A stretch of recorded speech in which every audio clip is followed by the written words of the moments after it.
大家好，又係我 Big Boy 啊！今日我嚟整油封鴨。咁其實我諗咗好耐，究竟整唔整呢個食譜好呢？因為呢個食譜咧都需要用唔少嘅時間嘅。咁我又擔心大家唔會有咁嘅心機睇啦。但係咧，我到最後諗下，我覺得整法國菜唔整油封鴨，又硬係好似爭咁啲咩咁。咁所以咧，最後決定都係整啦。咁啊，順便可以喺自己嗰個 checklist 嗰度咧又剔一下咁樣。咁啊，油封鴨叫做 confit duck 啦。咁法文咧我哋叫做 confit de canard。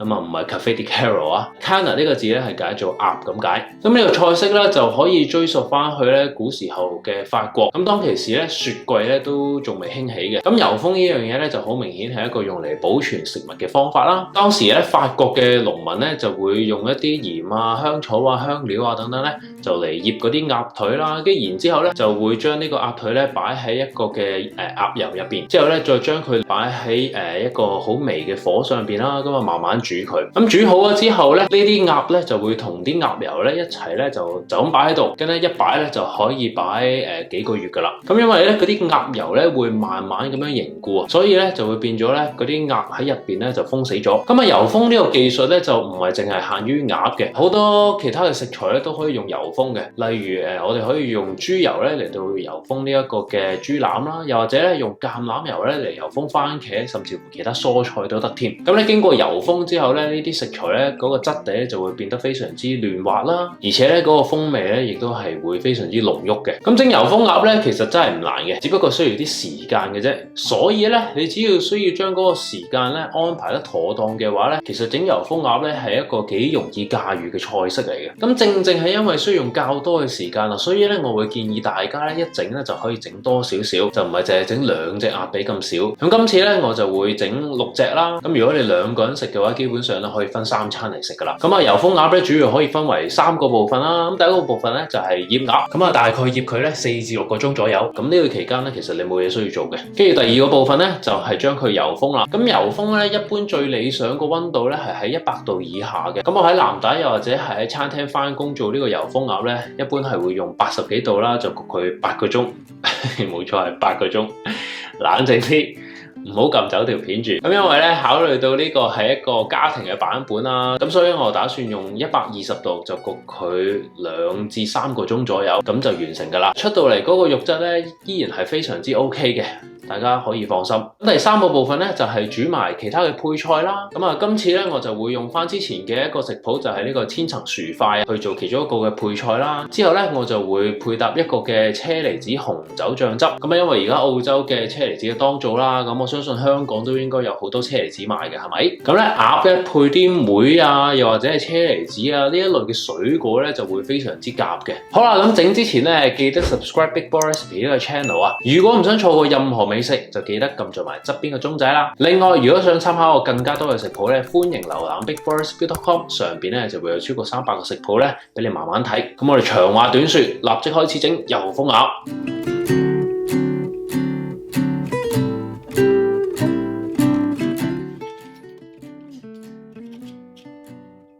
第一個部分係醃鴨腿啊，我哋首先嚟處理咗啲醃料先。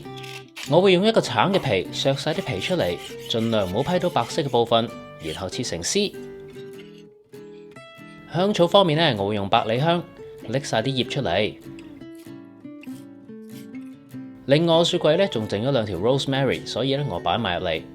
跟住呢將啲黑椒輕輕咁拍碎佢，仲有2粒八角，拆晒啲瓣出嚟。最後係咁依將啲香草切幾下。將佢哋混埋一齊，然後我將佢哋擺晒落啲橙皮度，跟住咧仲有2-3粒蒜，拍一拍佢，拎走啲皮，咁就 OK 噶啦。咁醃之前咧，我哋處理咗個鴨腿先啊。啲鴨腿通常咧會有多餘嘅皮脂嘅，我哋將突出嚟嘅皮同埋脂肪切走佢，將個外形收靚仔佢。呢個做法咧喺法國菜裏邊咧叫做 Frenching， 通常咧係指將啲筋膜、脂肪、軟骨等等咧切走晒佢。一嚟口感會好啲，二嚟擺盤都會靚仔啲㗎。跟住咧，我哋要將個軟骨位切走。我哋喺嚿軟骨對上少少，圍住條鴨髀骨劃一刀。當條骨成功外露之後咧，我哋就可以將個軟骨斬落嚟啦。咁樣嚿軟骨就拎咗出嚟㗎啦。最最後用把刀將骨頭上剩低嘅筋位都拉埋出嚟，咁樣成個 Frenching 嘅動作就完成㗎啦。記住呢啲軟骨全部留起晒佢，我哋會用嚟煮醬汁嘅。跟住我哋將頭先準備好嘅香料同50克嘅粗鹽混埋一齊，然後就可以將呢啲醃料均勻地灑喺個鴨腿嘅表面啦。記住一定要用粗鹽啊，千祈唔好用幼鹽。如果唔係呢，你啲鴨腿就會好鹹㗎啦。醃料灑完晒喺一面後，反轉啲鴨腿灑埋喺另一面，再順便幫佢哋 massage 幾下，最後攞張保鮮紙封實佢，咁樣我哋就可以擺入雪櫃醃佢4至6個鐘㗎啦。好啦，咁啊醃鴨呢個動作咧，基本上咧就已經完成㗎啦。咁頭先咧我做晒所有嘢咧，基本上就係用咗半個鐘左右嘅啫，非常之快嘅。嚟緊嗰4至6個鐘咧，基本上咧你又冇咩需要做㗎啦。之後咧就可以醃咗晒表面嗰啲醃料去，然後咧就拎去做油封呢一個步驟㗎啦。咁所以時間分配上咧，你可以朝早咧就醃呢個鴨啦，然後下晝咧就去油封咗佢。咁完成咗油封之後咧，你就可以擺入雪櫃啦。然之後你就去到第二日或者去到再遲啲先至拎翻出嚟，幾時去煮佢都係 OK 嘅。哇，咁快就4個鐘啦！我哋預熱焗爐去到120度。我呢度咧總共有650克鴨油，首先咧將佢溶咗佢先。我哋用個細火慢慢加熱，將啲鴨油加熱到100度左右，大概咧就2至3分鐘啦。跟住咧，我哋就可以清走晒鴨腿表面嘅醃料。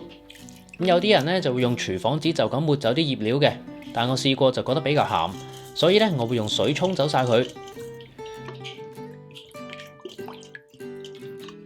洗乾淨之後咧，我哋就用廚房紙抹乾佢。咁我哋呢隻鴨腿彷彿又回到什麼也沒有發生過嘅狀態啦。跟住咧，將佢哋擺入一個焗盤入邊，盡量咧將佢哋打平放。如果真係唔夠空間，有啲搭住都 OK 嘅。然後我哋整一個叫做 cartouche 嘅東西，我哋將烘焙紙對接，再對接，然後喺個接口位接出一個三角形出嚟，之後咧再接多一下三角，變咗咧而家好似一隻紙飛機咁。然後將個尖端擺喺焗盤嘅中心量度一下，再將突出焗盤嘅部分咧剪走佢。再打翻開佢，咁樣呢，佢就係一個紙蓋啦。不過呢，我哋首先要將啲鴨油倒入去先啊。650克嘅鴨油應該啱啱好可以蓋過晒所有鴨髀嘅。之後就可以鋪翻個 cartouche 上表面，再包多一浸錫紙。因為我用嘅係鑄鐵鍋，所以咧會有個蓋吸埋喺面嘅。如果你係用普通烤盤冇蓋嘅話咧，都唔緊要嘅。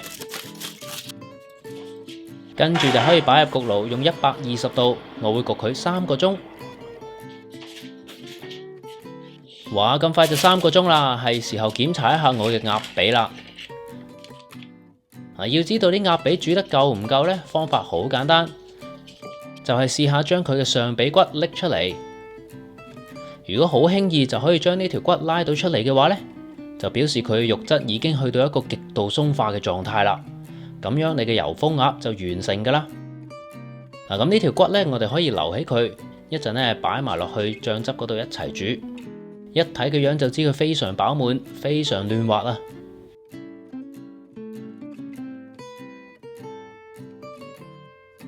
做好咗嘅油封鴨點保存呢？首先我會拎起2隻，一陣拎去煮嘅。咁剩低嗰啲呢，我會用一個密封袋入起佢，又或者呢就咁擺入一個食物盒入邊都得嘅。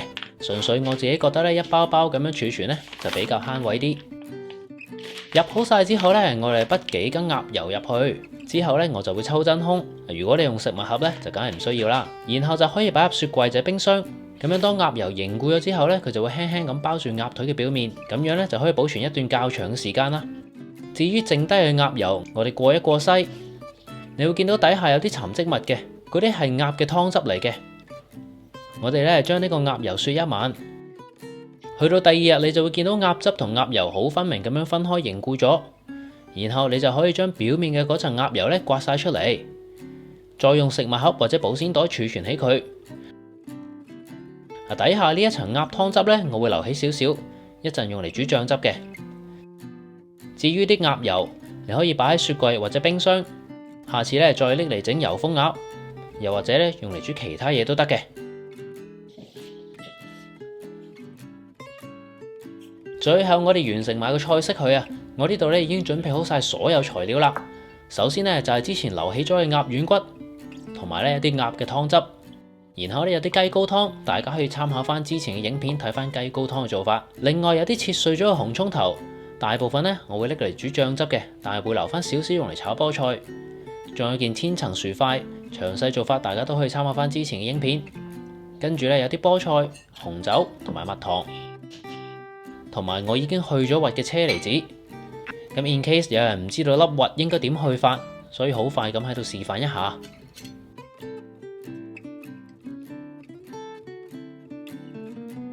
跟住我哋預熱焗爐去到230度，然後中火燒熱一隻鍋，落少少油，再加入大部分嘅紅葱頭碎，落埋啲留起咗嘅鴨骨，然後炒到佢上色。上晒色之後就可以加啲蜜糖入去啦，再炒多幾下，然後我哋就加埋個紅酒。咁我哋將呢個紅酒咧煮到剩翻一半，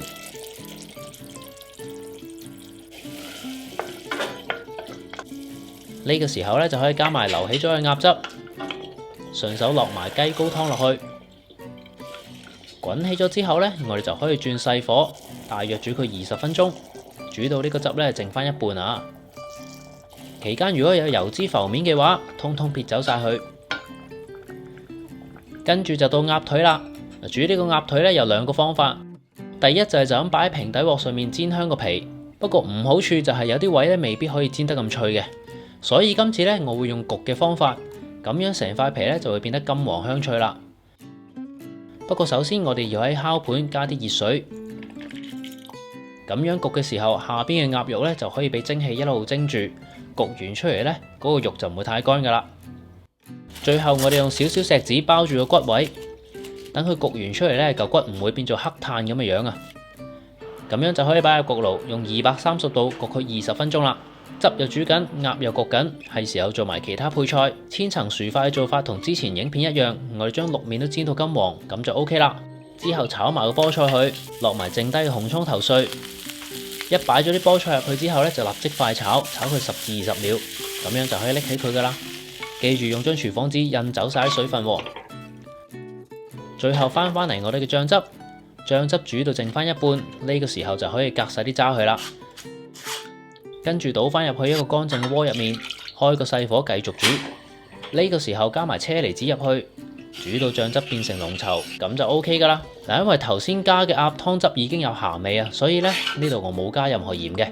最後我嘅鴨髀都出爐啦，齋聽聲都知道勁香脆啊！好啦，萬事俱備，只欠擺盤。我哋喺碟度放啲菠菜同埋件千層薯塊，然後我擺少少車厘子上個菠菜表面，再擺埋我哋嘅油封鴨髀，最後唔少得就當然係我哋嘅車厘子紅酒汁啦。中間淋啲，圍圈又淋啲，咁樣就完成噶啦。油封鴨完成啊！試下呢個鴨先，用最粗暴嘅方法，就咁似，我買啦。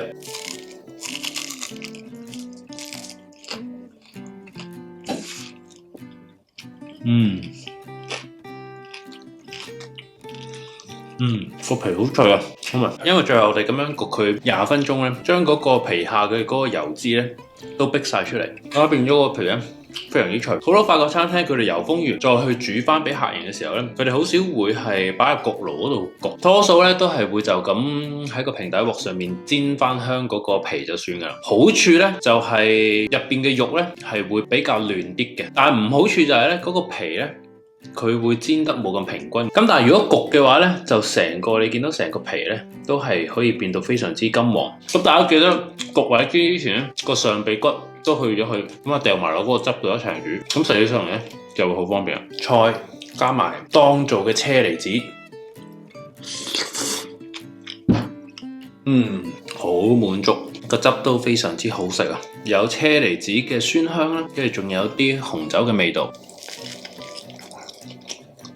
聖誕節咧可以整呢個菜式，一整就油封好多隻鴨，即係你中意擺到去，譬如聖誕嗰一日，然後先至煮咧，就非常之方便。咁我覺得就算用8-9個鐘去做呢個菜式出嚟咧，都係絕對值得嘅。中意呢條片嘅話咧，記得咧 like、comment 同埋 share 俾其他人啊，等多啲人可以一齊煮好西啊！我咧就繼續食我呢個油封鴨啦，我哋下次再見啦，拜拜。